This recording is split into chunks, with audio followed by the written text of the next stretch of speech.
What if World War III has already begun? Not with a single explosion that shocked the entire planet, but slowly, silently, through rising tensions, hidden operations, and conflicts that most people scroll past as just another news headline. Today, the situation between Iran and Israel is one of the most dangerous flashpoints in the world, built on decades of hostility, ideological differences, and strategic rivalry. Israel considers Iran a direct existential threat, especially due to its nuclear ambitions and expanding influence across the Middle East, while Iran openly opposes Israel and supports groups like Hezbollah and Hamas, creating a network of pressure around Israeli borders. For years, this wasn't a traditional war fought with armies facing each other openly. It was a shadow war involving cyber attacks that targeted critical infrastructure, covert operations, assassinations of key figures, and proxy conflicts in countries like Syria and Lebanon. But now that shadow is beginning to take shape in the real world, with increasing missile exchanges, military alerts, and aggressive warnings from both sides. Every new strike, every retaliation, brings them one step closer to a direct confrontation. And the terrifying reality is that it may only take one mistake, one miscalculation, for the entire region to fall into chaos. If a full-scale war breaks out between Iran and Israel, it will not remain limited to just these two nations. The Middle East is like a tightly packed line of dominoes, and once the first falls, the rest will follow quickly.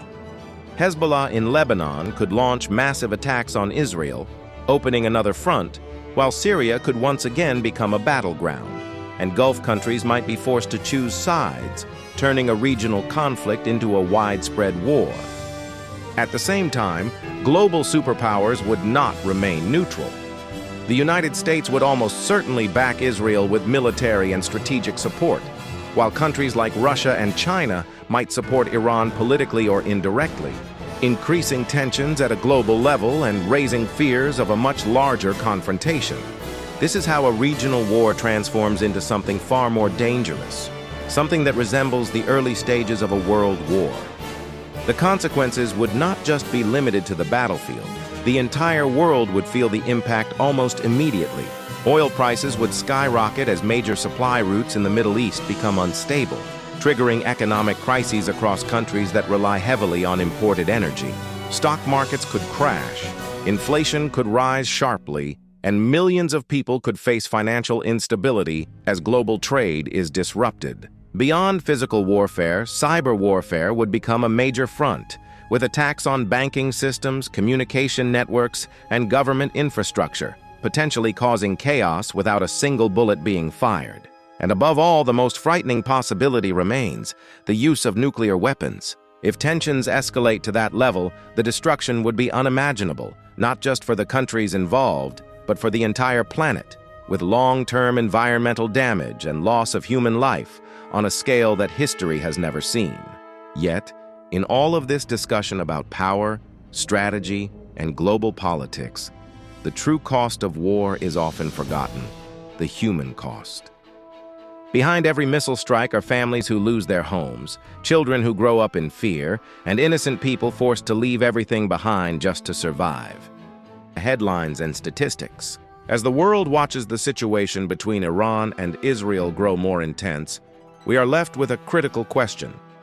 Are we witnessing just another conflict that will eventually cool down, or are we standing at the edge of something far greater, something that could reshape the future of the entire world? History has shown that world wars don't always begin with a clear declaration. They often start with rising tensions, alliances forming, and a single spark that sets everything into motion. Today, that spark feels closer than ever. The future remains uncertain, balanced between diplomacy and destruction, and the path chosen in the coming days or months could determine whether this remains a regional struggle or becomes the beginning of World War III. In the end, one truth remains constant: war does not decide who is right, it only decides who is left.